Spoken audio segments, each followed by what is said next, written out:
Okay, I'm going to make the dough I use for both bread making and pizza dough. I'm going to use first 200 grams of flour,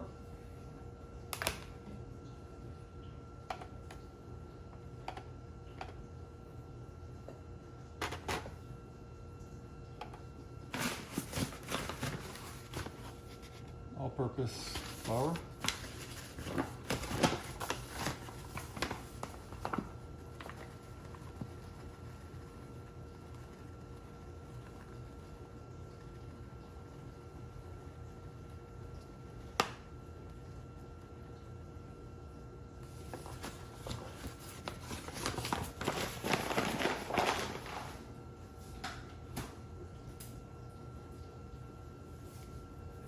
half a teaspoon of salt,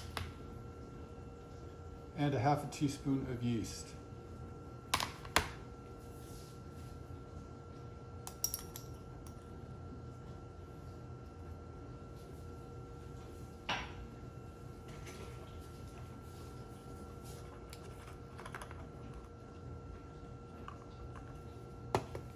It's actually a little too much.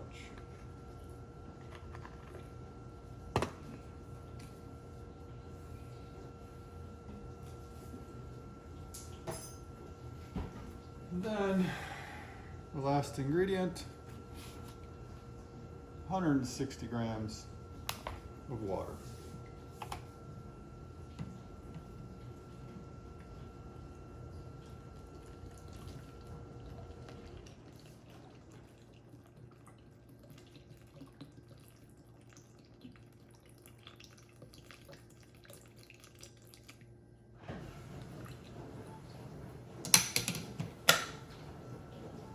Actually, a little more.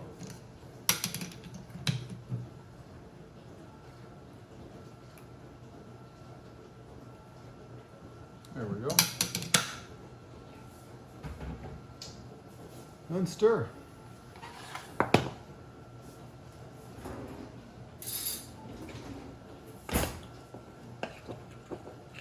You just need to get it mixed. You don't need to knead it or anything. Just mix it up.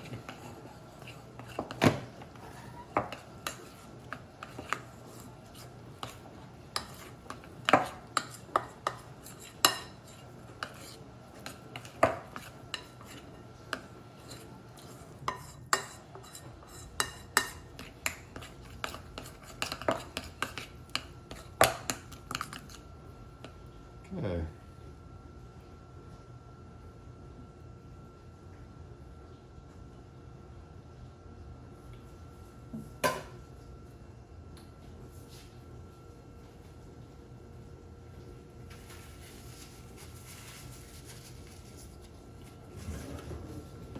Cover, saran wrap, and let rest for 45 minutes.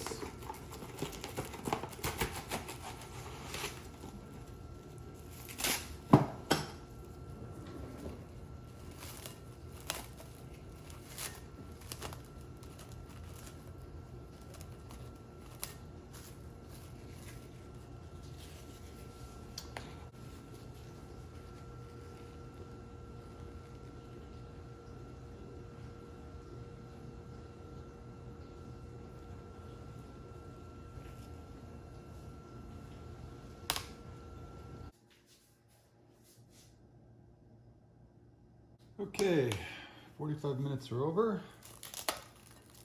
It's going to fold the dough in half 8 times. Hand slightly wet with water. Grab and fold. Turn a quarter. Grab and fold. Turn a corner. This is number 3. Number 4, number 5,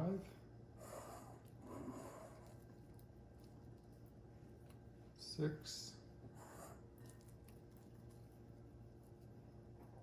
whoops, 7, 8,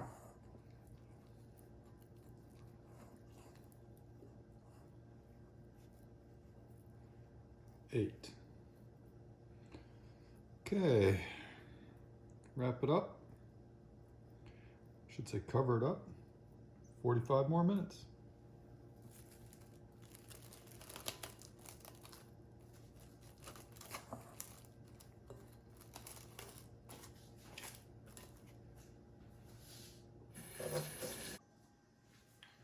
Okay,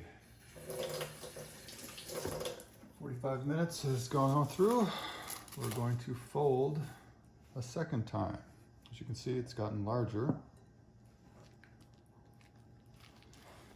Again, 6 to 8 times. I tend to do 8. There's 1, 2, 8. All right, 45 more minutes. It's risen 3 times. And I'm going to fold it again. Again, hands slightly wet. 6 to 8 times. 1,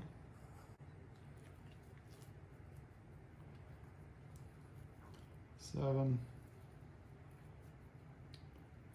8. Now I've put it in the fridge overnight, and it'll be ready to use tomorrow. The bread dough has been in the refrigerator overnight, and it's risen again. Actually, I'm only going to use half of this. If you remember, I made 200 grams of flour, and because I make bread for how much I'm going to usually eat, and I'd like it to be fresh, the amount of dough I made makes two loaves that are the mini baguettes is what people call them. And I usually only cook 1 mini baguette because I don't want the bread to go stale. So I make a smaller loaf because it's just for myself, but you could make a bigger one with this. So I'm going to cut this in half. So I put it on the scale.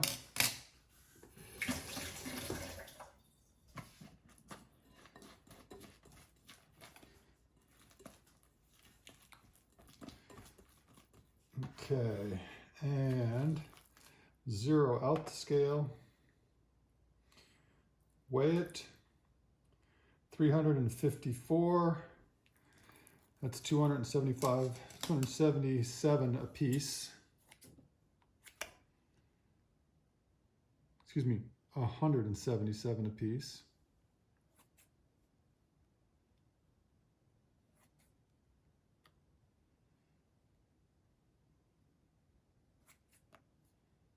There we go. So this will go back in the fridge. And I should have put some flour down first.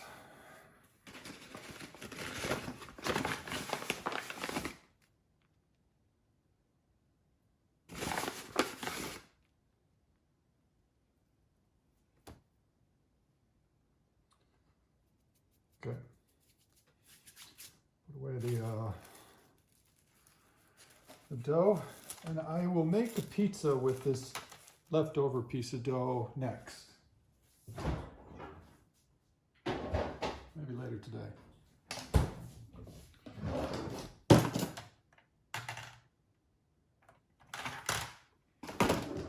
Okay, so because it was in the refrigerator, it's cold. So the object right now is to just get this dough back to room temperature to start the rising process. So what I'm about to do now will let this sit for 20 minutes to get to room temperature. I'm just spreading it out so that it'll warm up faster as opposed to just a big lump. And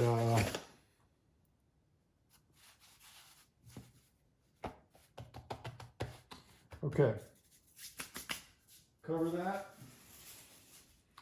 20 minutes. Now, if you were to have gone straight with 4 45-minute sessions and not use the refrigerator, you can skip this test of removing the coldness from the dough, because obviously it wouldn't be cold, and you'd go right to the next step. So 20 minutes.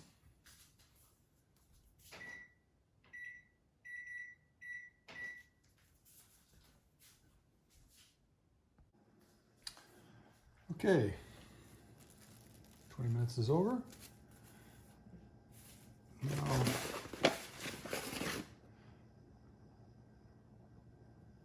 by dusting so it doesn't stick, so you can see it's sticking on the other side.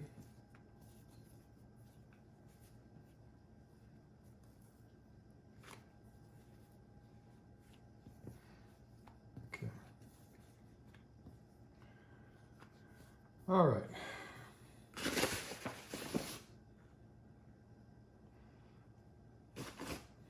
Basically going to fold this and try to get it to be not sticky. And I also want to pat out, get any bubbles that may have been into it.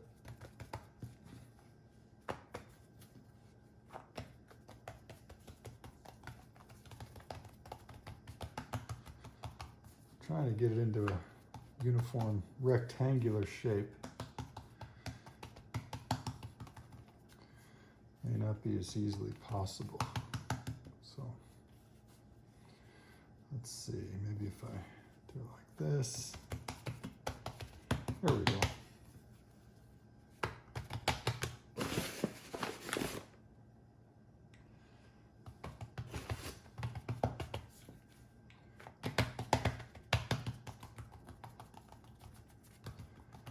Okay, rectangular shape.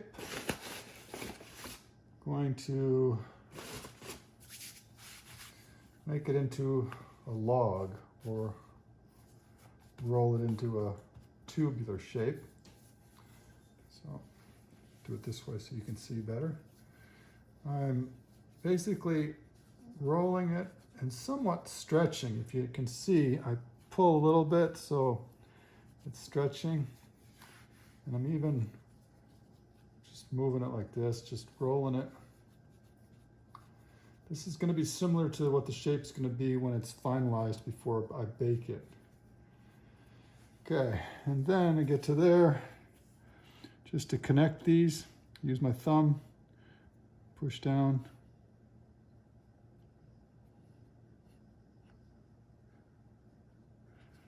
Okay, you can see there it's connected, that's my seam.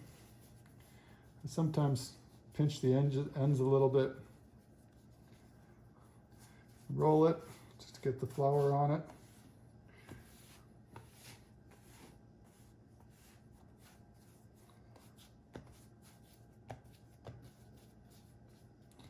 Okay, so now we're going into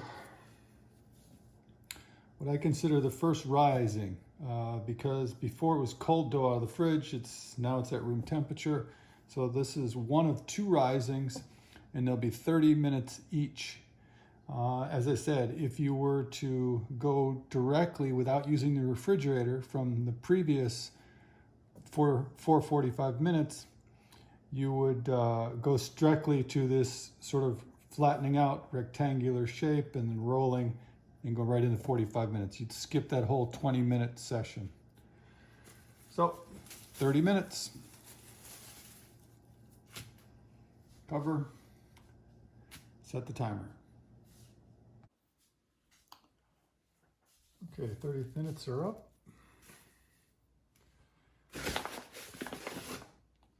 Dusting of flour around the edge. Basically, we're getting the air bubbles out.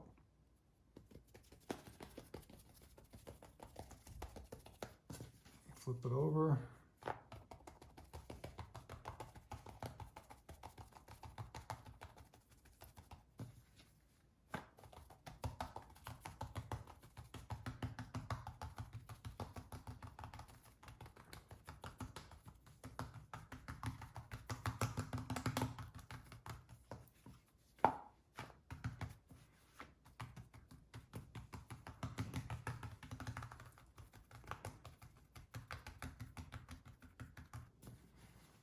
Okay.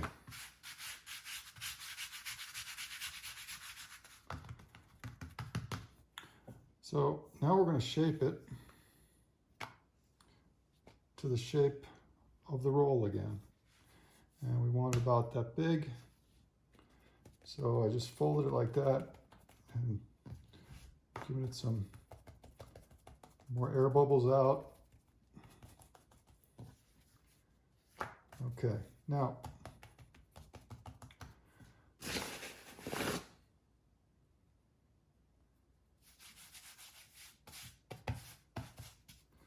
all right, same thing. Start rolling it.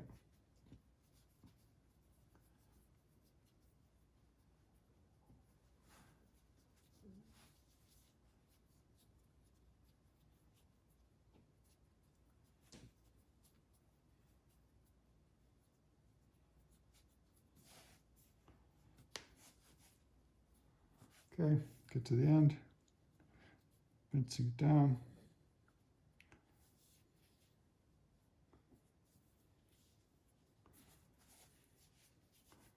Tucking the ends a little bit.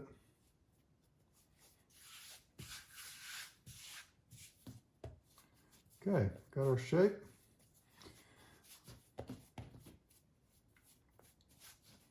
All right, so that's our shape for a loaf of bread. Now, next you're going to want to put it on some parchment paper. And this is what it's going to cook on. So once you get it set so it starts to rise in the shape that you're going to cook it, you're going to want to hand it delicately so you don't lose any of the bubbles or the growth of the dough. So I'm going to go ahead and put it on here. Now, typically, a lot of bread makers will use some kind of fabric rolled up, and they'll call it a couche. It's pretty much a floured cloth to allow the dough to kind of help it rise by supporting the sides. And so what I do is I just took a towel and I'm gonna roll it.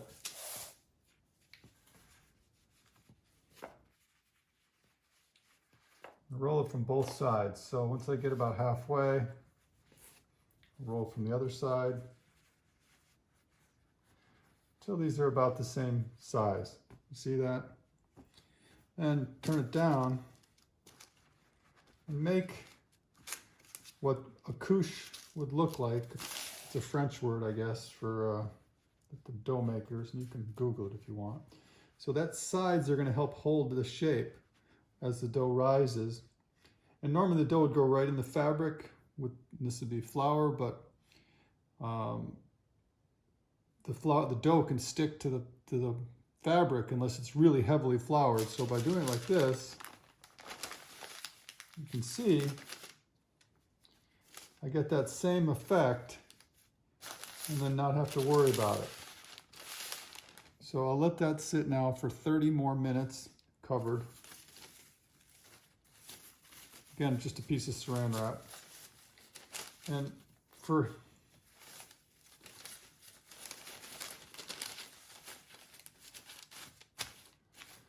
down in Florida, we're pretty humid, so it's not as critical. But the saran wrap pretty much keeps the air from flowing over it, which would dry it out. And that's why we use it. Okay, 30 minutes. Oh, I should also point out a couple other tools that I use. So this is a bread pan. It's a heavy duty bread pan. You can see it's rather thick. And then I have a small pan.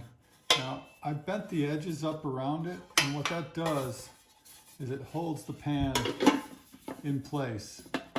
Now you don't need to do that. You can just put this on top of a regular pan. You know, just a regular pan, it'll work just fine, but I find it slides around and I don't want it to touch the bread.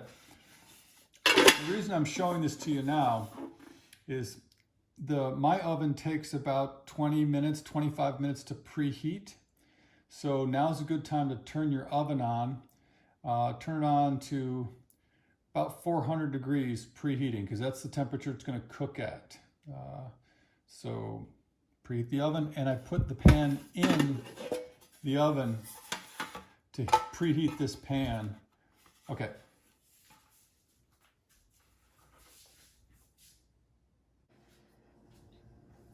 Okay, a couple tools we're going to need. One is this is just water, spray bottle. And I've used these just for bread because I had an extra pair. I cleaned them, and you can use a knife to cut the bread. You're just scoring it so that it doesn't split when it cooks in the oven. I have cooked bread without scoring it, and it ended up just splitting, and which looks nice and rustic, but it's hard to eat because you've got strange shapes. So I tend to use the scissors, just make a couple cuts.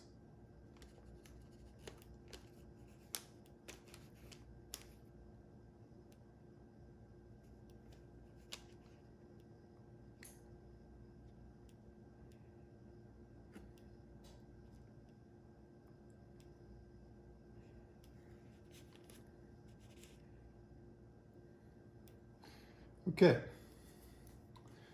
now for the preheated pan that I talked about earlier.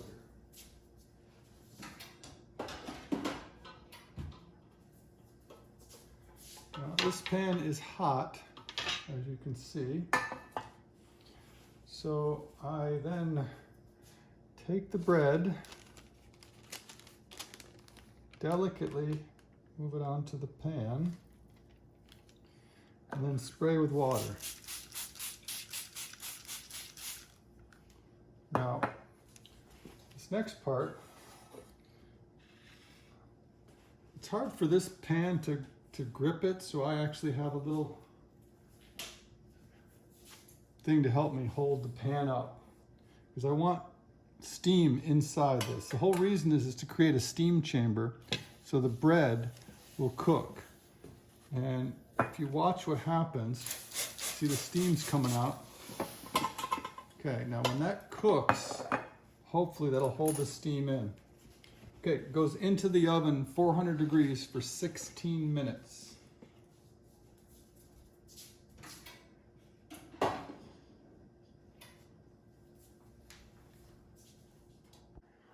Okay, so I showed you the pan I had before that I used. Now I'm going to show you for making a full-size French baguette, the long one.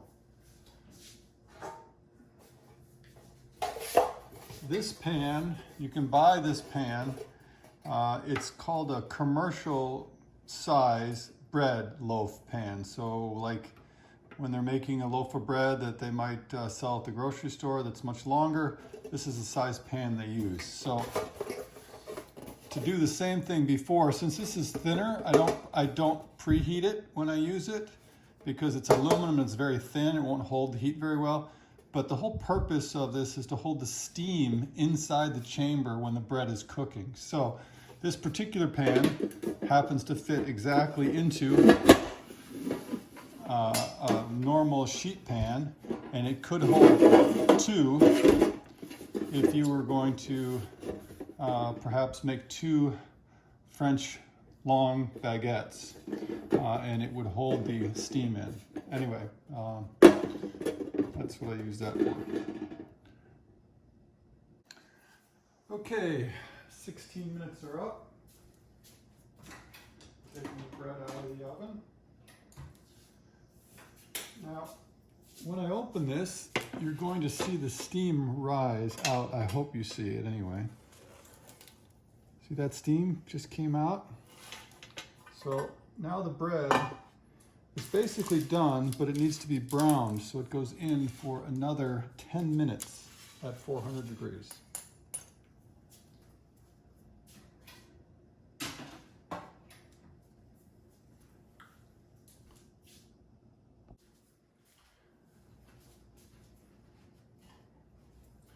The other advantage of using this method with the pan is because this surrounds the outside and holds the temperature in,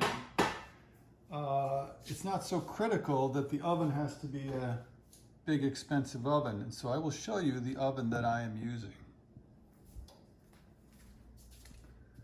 actually using a toaster oven to cook the bread in.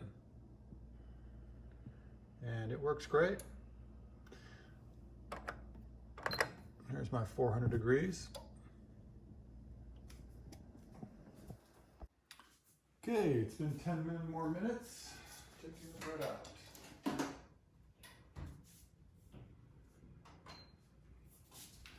So now the bread is finished. As you can see, it looks great. It's, well, you know what, I'm going to put it on the cooling rack. Whoop, just toasted my fingers there a little bit. Okay. So, you notice the bread, it really came out great.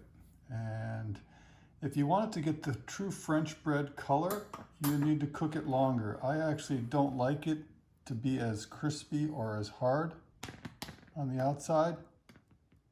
I like a good crunch, but sometimes a French bread can be really, really hard. So I just do it for 10 minutes of the browning, but you'll notice the bottom looks great. The size looks good. My stomach is even grumbling. It's liking the food so much. All right, so I'm gonna let it cool before I cut it. The reason you don't want to cut it right away is it's still pretty moist on the inside, and as you cut the knife, it will tear the bread on the inside. So I know you want warm bread, but right out of the oven bread, unless you're just gonna break it, butter it, and then just eat it right then, you can sort of crush the bread by cutting it too early. Okay, so let it cool for about, I don't know, 7-10 minutes. Okay, so it's been about 5 minutes and I can't wait anymore. So now I'm gonna cut it for you so you can see, oh, nice and warm. See what it looks like on the inside. So, by the way, this is a great knife that I have. The brand is Mercer. I don't know if you can see that or not. And it's a serrated knife that really is probably one of the best serrated knives. Very cheap, not expensive. Bought it off of Amazon. Anyway, all right, so cutting the bread.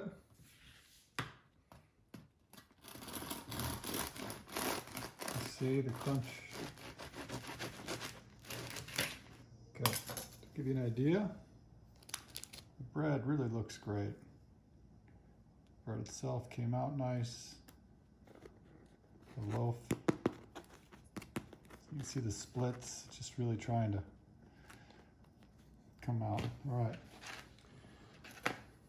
Now I'm going to show you how I typically eat it.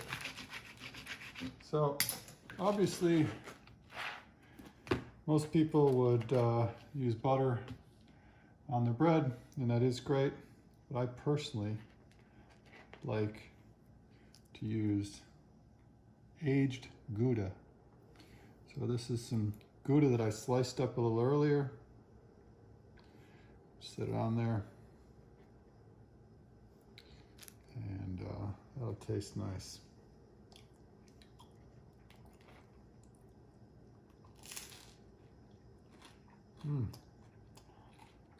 That's good. Bread is soft. As you can see, tear some for you. It's really good. Well, I hope you enjoy.